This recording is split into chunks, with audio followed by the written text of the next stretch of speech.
Party ఫిరాయింపులపై కేటీఆర్వి దొంగ ఎడుపులని ప్రభుత్వ whip Birla Ailayya అన్నారు. 10 ఏళ్ల పాటు పార్టీ ఫిరాయింపులు చేసిన కేటీఆర్ ఇప్పుడు దొంగ ఎడుపులు ఏడుస్తున్నారని విమర్శించారు. బీఆర్ఎస్లో చేరిన 60 మంది ఎమ్మెల్యేలు ఎమ్మెల్సీలతో రాజీనామా చేయించారని ప్రశ్నించారు. టీఆర్ఎస్ వర్కింగ్ ప్రెసిడెంట్ గౌరవ కేటీఆర్ గారు పార్టీ ఫిరాయింపులకు మాట్లాడితే తెలంగాణ ప్రజలు నవ్వుతున్నారు.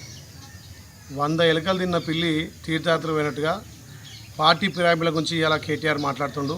మరి గత 10 ఏళ్లలో సుమారు 60 మంది ఎమ్మెల్యేలు ఎమ్మెల్సీలను పార్టీలో చేర్చుకున్నప్పుడు నీకు ప్రజాస్వామ్యం గుర్తులేదా? ఇవాళ పార్టీ ఈరోజు సుమారు 60 మంది ఎమ్మెల్యేలు ఎమ్మెల్సీలను పార్టీలో చేర్చుకున్నప్పుడు నీకు ప్రజాస్వామ్యం గుర్తులేదా? ఇవాళ పార్టీ ఫిరాయించిన వాళ్ళను రాజీనామా చేయించి గెలవమంటున్నావు. మీ అయ్యకు నీకు ఉప ఎన్నికలంటే చాలా ఇష్టం.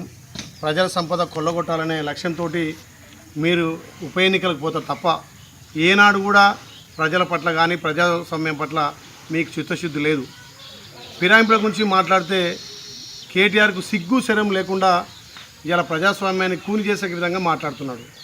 మరి గత ఎమ్మెల్యేలను చేర్చుకున్నప్పుడు పార్టీలను మీ దాంట్లో విలీనం చేసుకున్నప్పుడు మీ బుద్ధి ఎక్కడ పోయింది?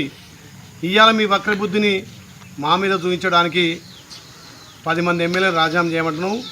రాజీనామా చేసినా ఉప ఎన్నికలు వచ్చినా గెలిచే దమ్ము ధైర్యం ఉంది. నీకు సత్తే ఉంటే నీ పార్టీ తెలంగాణలో ఇంకా బతుకుంటే స్థానిక సంస్థల్లో ఛాలెంజ్ విసుస్తున్నాం. మీ దమ్ముంటే స్థానిక సంస్థల్లో గెలిచి తీరాలి.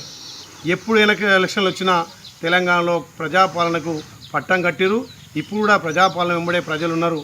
మేము చేస్తున్నటువంటి అభివృద్ధి చూసి ఓర్వలేక చిల్లర మల్లర మాట్లాడుతున్నటువంటి డ్రామారావు, తెలంగాణలో మీ డ్రామాలు బంద్ చేసుకో. ఇప్పటికే నీ దుకాణం, మీ అయ్య దుకాణం, మీ బావ దుకాణం, మీ చెల్లె దుకాణం వేరువేరైనాయి. నువ్వు దుకాణాలు బంద్ చేసుకొని ప్రతిపక్ష హోదా నిర్వహిస్తే బాగు.